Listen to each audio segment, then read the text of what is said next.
Hello friends, Mandar here. I'm back with another video. Today we'll talk about some clarification on my last video where I talk about if you change a job, can your previous I-140 be used for I-485? There is one important thing that I missed to mention. We'll also talk about some confusion on GCAD to H1B and H1B to GCAD, moving from GCAD to H1B and H1B back to GCAD, and so on, and some other text messages that people are getting regarding submission of their medical. So some important topics and also the giveaway reminder. So watch this video until the end and let's get started.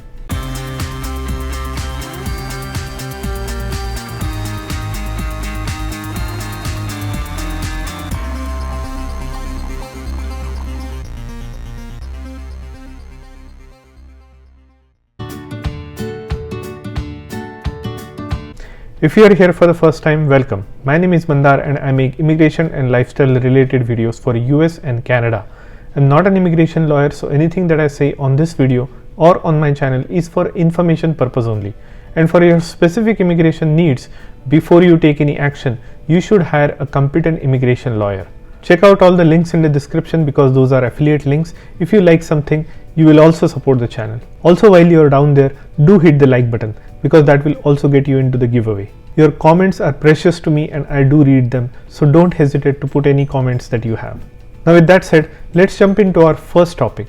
The first topic is I covered a question that was asked very commonly to me in regards to this upcoming situation where we might have some date progression or even becoming current.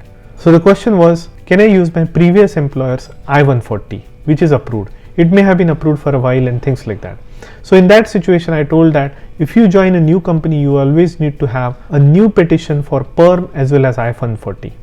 This is because this EB based green card is based on an immigrant petition filed by your employer. So your employer is saying that they cannot find any other individual and they want to hire this particular individual and thus they want to sponsor a green card for you. So that's the typical thing. If you join a new employer, unless you are in I-485 and using AC-21, you will need to go through the PERM and I-140 process again. But in some scenarios, you could also use your previous employer's I-140, and that scenario is if your previous employer is willing to give you a job that is going to be starting as soon as you get your green card. So remember, green card is always for future employment. So there could be a scenario where you could go back to your previous employer who had filed your I-140 and who had the I-140 petition approved for you. So they could call you back for a future employment. So that is possible. So if you can get your support or if you can get a bona fide job offer from your previous employer, and that employment should be in the same or similar category that your original I-140 was filed in, then you can easily use your I-140 approved from your previous employer. So in that case, you have a job offer from your previous employer that you plan to join, and that's your premise behind reusing your I-140 that was approved from the past. So if you have any questions regarding this particular situation, do contact me and I'll give you my thoughts on your specific case. Again, that would be a non-legal advice. So that is one important question that I wanted to cover. Now let's look at some other questions. Now somebody else contacted me that their I-140 was returned back to them when they filed it, and that was for non-processing or it was a failure of processing. Now I don't know what that failure of processing means or processing error means. It might have been some missing information on their I-140 and so on. But if that happens to you, you could easily refile the I-140 right away. You might want to understand why that petition was sent back to you so that you can correct it the second time around. In case of I-140, you can just refile the petition and you can get it approved. Now in this situation, the question was also, can I also ask for the original priority date of my PERM petition filing?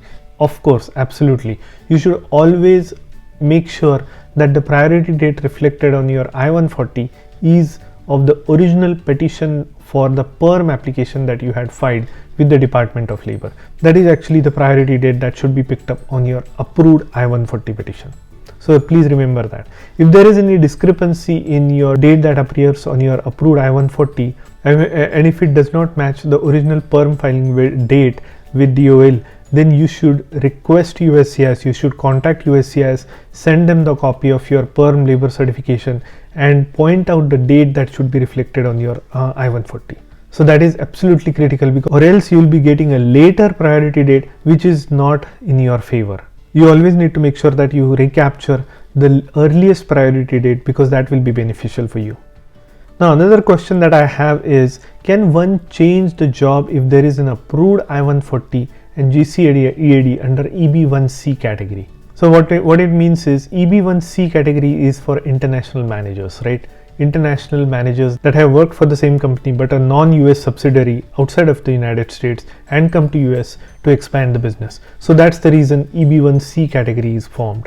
So that is the premise behind the EB1C category. Now if you have applied for your 485 in the EB1C and if you have waited for 6 or more months, the question is, can you change the job just like any other category using AC21?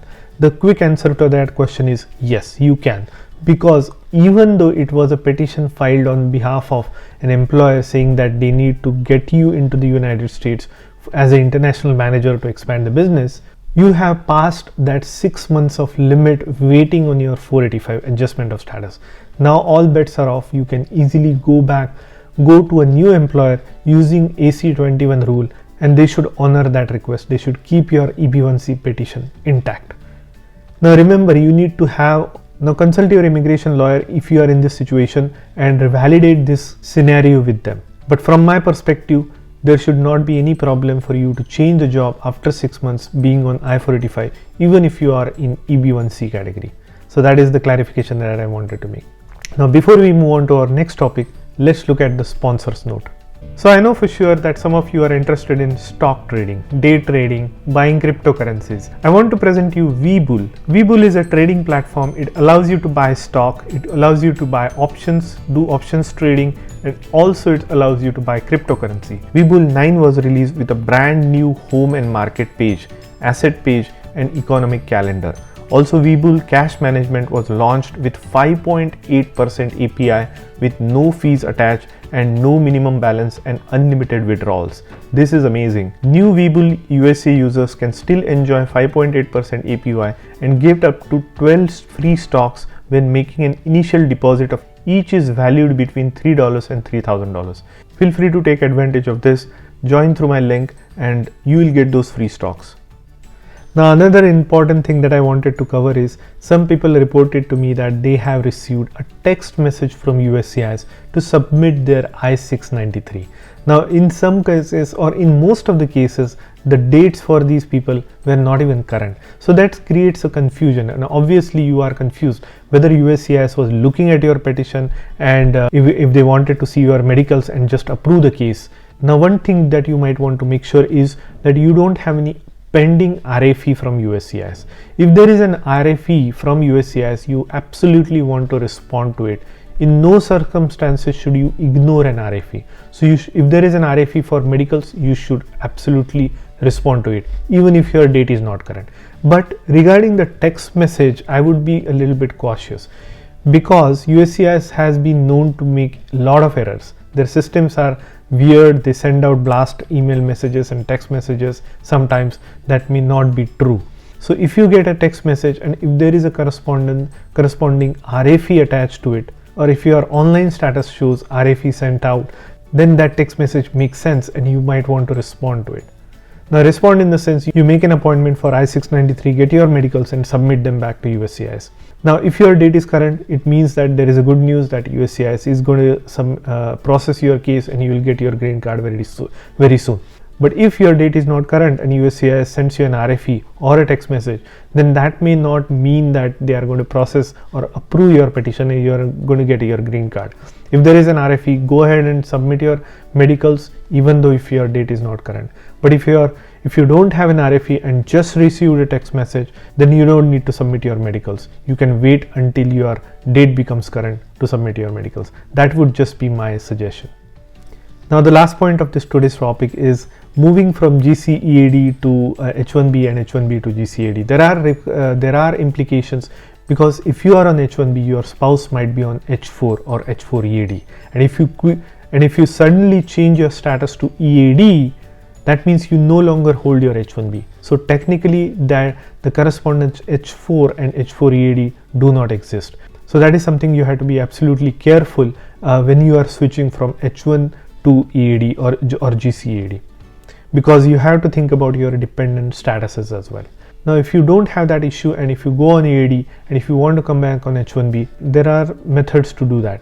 You just refile your H-1B or extend or amend your H-1B, and that will put you back onto your H-1B status. I have made a lot of videos on this topic explaining several different scenarios in this situation. If you need my advice, do get in touch with me and I'll be happy to talk about your situation. One other thing that I wanted to remind you is that you cannot be on H-1B and EAD at the same time. So some people ask me that, can I maintain my H-1B by working for the H-1B sponsored employee and also doing a side business on my EAD? The answer is no, because although you are using your EAD, you are also at the same time violating your H-1B terms. So that is not advisable. Remember, H-1B and green card are two parallel tracks. One has nothing to do with other. You cannot be on two statuses at the same time. So you have to either choose H-1B or just go on EAD, where you can do your job and also do any kind of business that you want. So hope that clarifies. Now there is a lot of speculation about the October visa bulletin, and I am also waiting as much as you are. It's just a matter of next 2 weeks or 3 weeks. I'm speculating that in the first or second week of September, we'll get to know the October visa bulletin.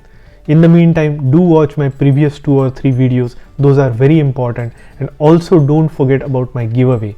It's going to be the Apple Watch, the new series watch that is going to come next month in September. All you need to do is like this video, comment on this video, a meaningful comment by the way, and also subscribe to my channel.